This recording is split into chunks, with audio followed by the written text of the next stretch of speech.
കൈതി നമുക്ക് action genre എന്ന് പറയുമ്പോൾ അറിയാൻ പറ്റും. എൻ്റെ ഒരു ബേസിക് പ്ലോട്ട് കിട്ടാൻ അറിയാൻ പറ്റും. ഇത് കയറി കൊടുക്കും എത്ര കൊടുത്തുള്ളത് നമുക്ക് അറിയാൻ പറ്റില്ല. ഞാനും കാർത്തിയും ഞങ്ങൾ ആദ്യത്തെ 2-3 ദിവസം കഴിഞ്ഞപ്പോൾ തന്നെ നിങ്ങൾക്ക് ഇങ്ങനെ അറിയാമായിരുന്നു ഇതിങ്ങനെ ഓക്കെ ഇങ്ങനെ കയറും. പക്ഷേ നമുക്ക് എത്രത്തോളം നമുക്കറിയില്ലല്ലോ. അതിൻ്റെ ഒരു പ്രോസസ്സ് മുന്നേ പറഞ്ഞിട്ടുണ്ട് ലോകേഷ്. വളരെ ലോ ബഡ്ജറ്റ് മൂവി എന്നുള്ള രീതിയിലാണ് സെറ്റ് ഫുള്ള് മാനേജ് ചെയ്ത് പോകുന്നത് എന്ന് പറഞ്ഞിട്ടുണ്ട്. ലൈക്ക് മൊത്തം ഇപ്പോൾ കൈദിയുടെ തുടക്കം മുതൽ അവസാനം വരെ ആണെങ്കിൽ ഒരു ഒറ്റ ട്രാക്കിലുള്ള പോക്കാണല്ലോ.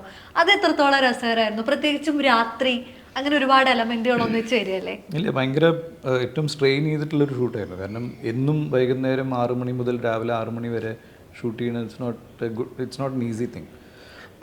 ഒരു ദിവസം 2 ദിവസം ഒരാഴ്ചയൊക്കെ ഷൂട്ട് ചെയ്യാം. അടുപ്പിച്ചൊരു 20-25 ദിവസം അടുപ്പിച്ചൊരു 20 ദിവസം ഷൂട്ട് ചെയ്യണം.